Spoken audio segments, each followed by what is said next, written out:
Today, let's look at 13 interesting ways that emotional incest shows up in one's life.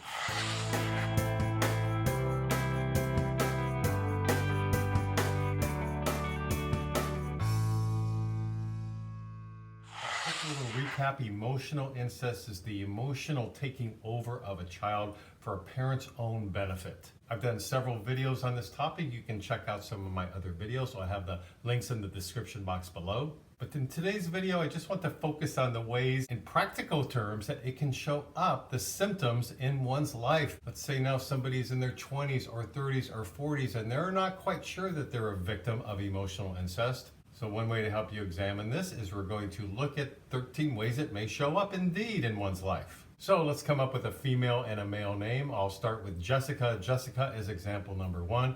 Jessica is now, let's say, a 22-year-old woman. She's out shopping for clothes with her friends. Her friends zip in the dressing room with different pieces of clothing that appeals to them. And before you know it, they're ready to pay at the cashier.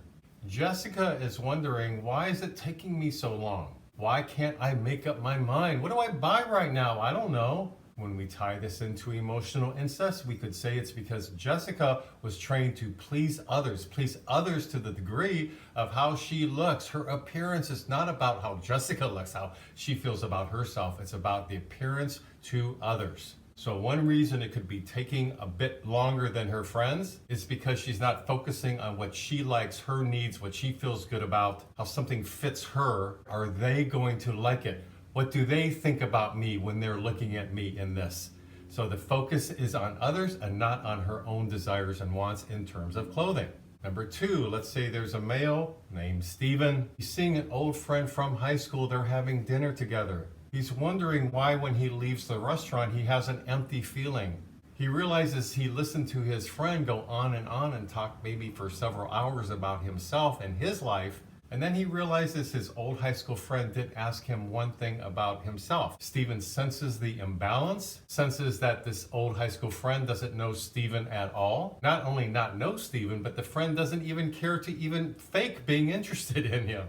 But Steven didn't say anything because that's the role of a child who's a victim of emotional incest.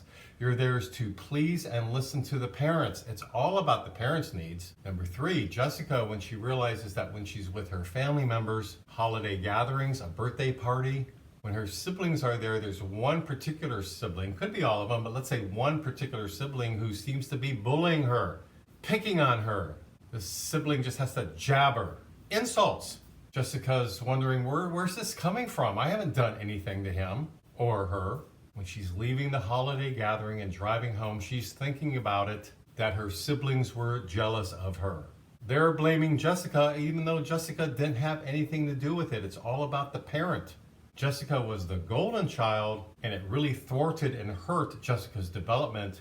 The other siblings don't see that. They were jealous at the time. They felt left out, and indeed they were left out.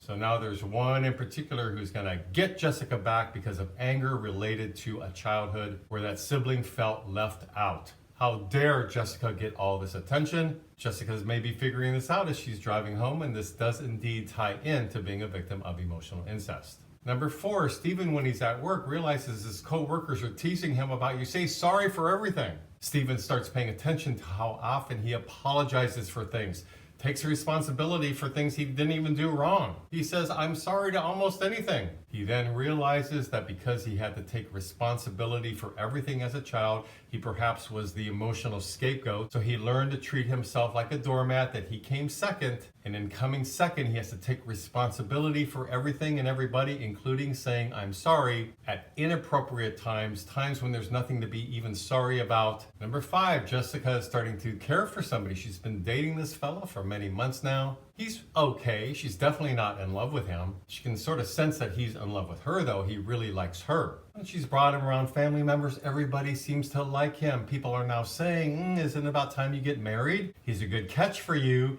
Do you really want to lose him? He makes a lot of money. And so after being worn down by her family and friends that she should marry him, she indeed does marry him, even though her heart is not the least bit invested in it. Years go by, she's now married, extremely unhappy and wanting a divorce. And now she's making the connection that because she was supposed to people please and satisfy others and meet their needs, which was the training from the parent, that it even went so far as she let others choose her spouse for her. Number 6, Stephen is realizing that as his mother is aging, he's all stressed out about figuring out her retirement home, where she should live. Even though she's in good health, he's thinking about if I ever have to put her in a nursing home, but I can't put her in a nursing home. I'd be a bad son. Well, if I'm not going to put her in a nursing home, maybe I should move her in with me. If I don't move her in with me, I'm not sure I want to do that, but maybe I'll just go over every day. I'll check on her every single day. So Stephen begins to wonder at this stage of his life why he doesn't have much time to go out with his friends or date somebody significant to him. And he's now making the connection. It's because he's spending so much time focusing on his mother and being over at his mother's place, like the mother is his responsibility. This goes back to the childhood training that he's somehow responsible for his mother and what happens to her in her later years, and it's not his responsibility. If he chooses on his own accord later in life, as he's aging, to care for his aging mother, then that's up to him. That's his decision. But it's not going to be because a mother is guilting him into it and controlling his life. Number 7, Jessica's at a stage in her life where she's getting serious with either a boyfriend or a girlfriend. Now it's to the point where maybe it's going to become sexual. She's very concerned about having sex, sleeping over. When she narrows it down specifically, she realizes it mainly has to do with being naked in front of him or her. She has a lot of body shame and body image issues because she was shamed by one of her parents just for being her. She's saying that because she was raised as a robot, a thing, just to be there for her parents' needs, it didn't help her develop into a sense of pride about who she is, including one's own body. Number 8, Stephen is now married and wonders why he is so uptight, always waiting for his spouse to get home from work. And he's not doing anything wrong. Or he's uptight waiting for the plumber to show up. A lot of anxiety about getting together with friends, just hanging out. So in examining the anxiety, he begins to realize that all has to do with performance. I have to be on for people. That's the training he got when he was younger. He had to always be there to meet his parents' needs. So that puts him on edge. In performance mode, can't just be himself. He doesn't really even maybe know who he is. So when things come up now in his adult life, waiting for an appointment, get-togethers with friends, somebody's going to come over or drop by and see him, he has to be on. He has to be ready. That goes back to childhood, and now he's making the connection of how much he had to be on in performance mode throughout most of his childhood.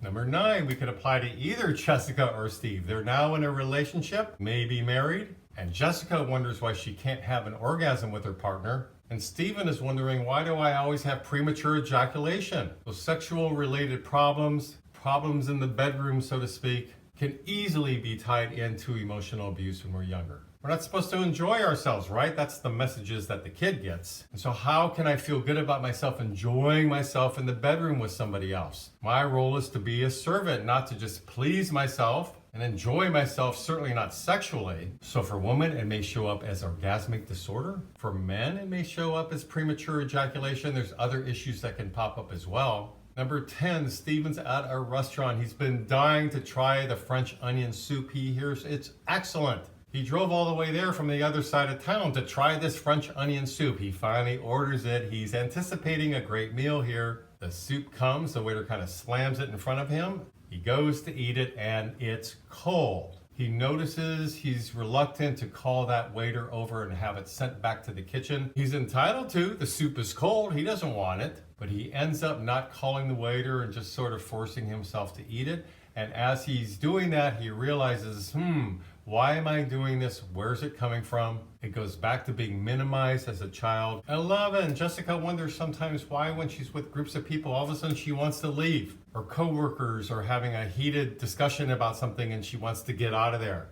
When she starts connecting the dots, she realizes, oh, there seems to be conflict around when I want to get out of Dodge. I want to just get away from it.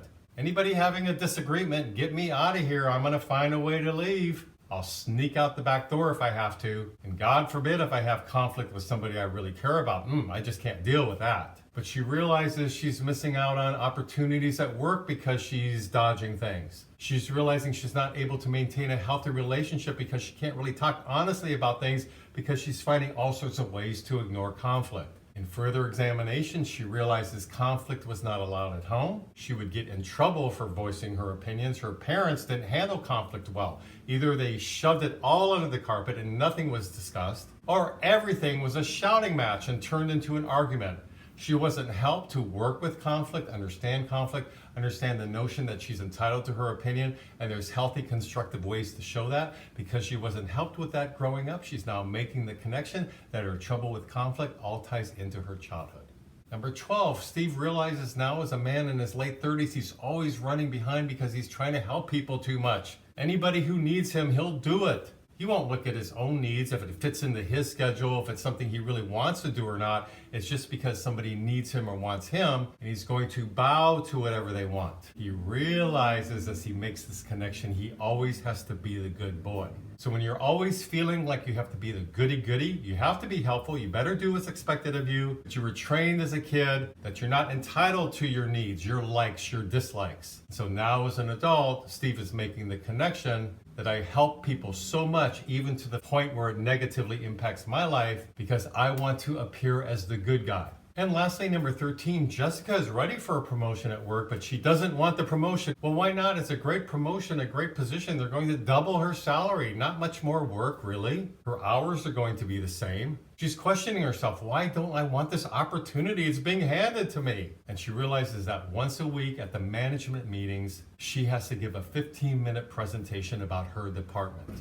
Well, I'm not used to giving speeches. I don't want to get up in front of people. I'm supposed to be the wallflower. I'm in the background. That's the training she got when she was little. And now the spotlight is going to be on her in a consistent way, every week for at least 15 minutes. So when she ponders why she's walking away from this great promotion, truth be told, it ties into the notion that she's not supposed to really have much of a voice, definitely not get up in front of people and shine, and therefore that has made her afraid to give public speeches, to share her voice in front of a group of people. And so because of this, she's going to turn down that promotion.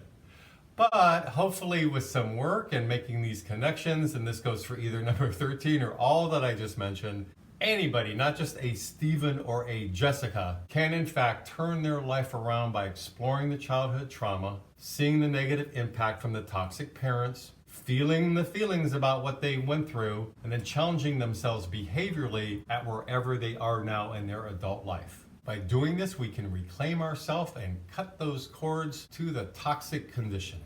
So I hope this is a bit helpful in looking at specific ways, specific examples about how emotional incest can show up in one's life as an adult. Love to hear if you'd like to name number 14, 15, or 16, and so on, because there's a lot more examples. Please leave me some comments below, and please subscribe to my mental health YouTube channel if you like these kind of videos. And until next week, this is Brad Shore signing off from Ask a Shrink.